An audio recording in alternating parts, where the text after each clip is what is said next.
Today is all about how to overcome your networking fears.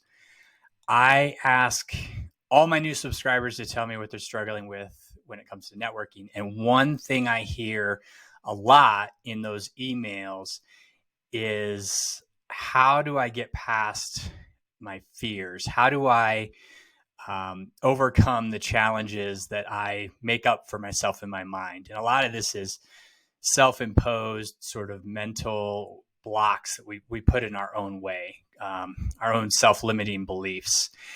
The way this looks when I hear from people or when I talk to people is they will say things like, I would love to network, but I'm worried that when I try to connect with people, I'm going to bother them.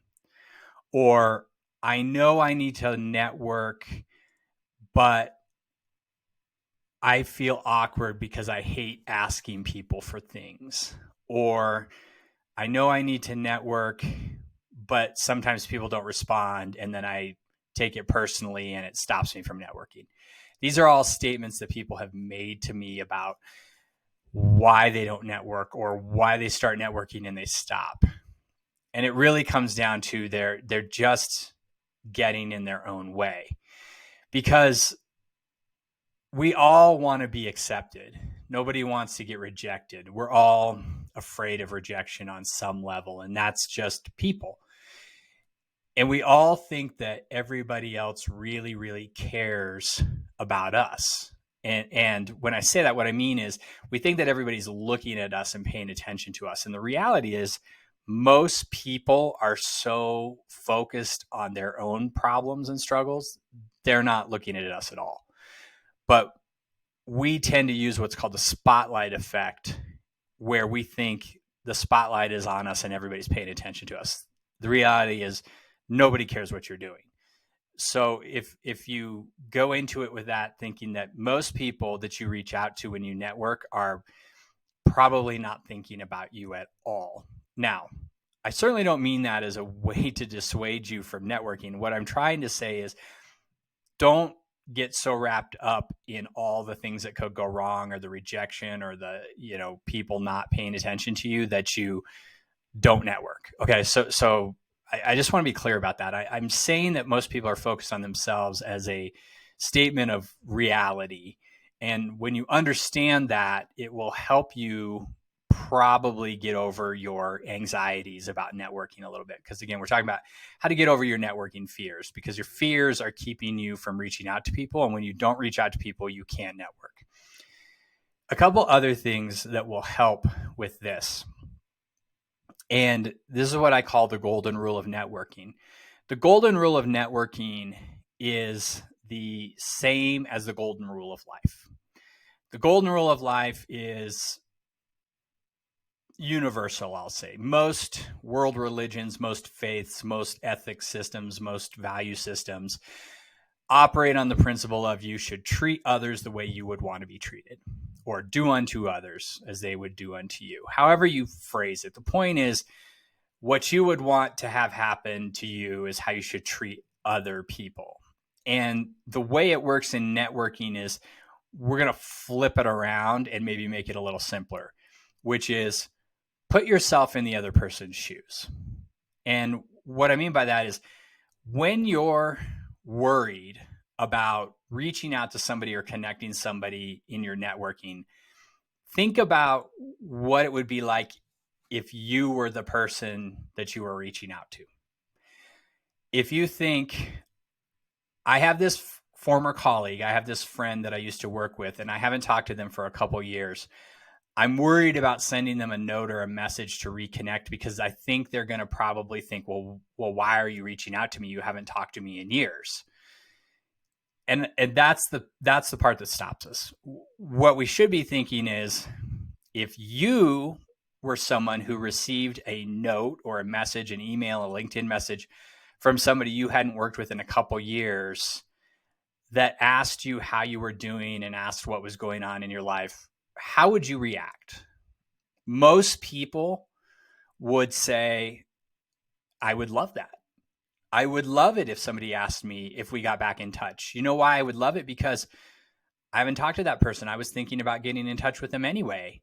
And they did all the work. They reached out to me and they instigated the contact. I don't even have to worry about my anxieties about connecting with them because they did the work for me. I really appreciate the fact that they were thinking of me. It feels good to be thought of. It feels good to get back in touch with people and talk to them. If that's how you would feel if somebody reached out to you, that's probably how somebody's going to feel when you reach out to them. That's how you have to think about this and go into it with that mindset. Because if you go into it with that mindset, you're less likely to hesitate when it comes to sending that message. You're probably going to reach out to more people. Will everybody respond to you? No. Will they respond right away? No. Will they respond eventually? Maybe. Will you have this great life-altering connection with every single person? Probably not.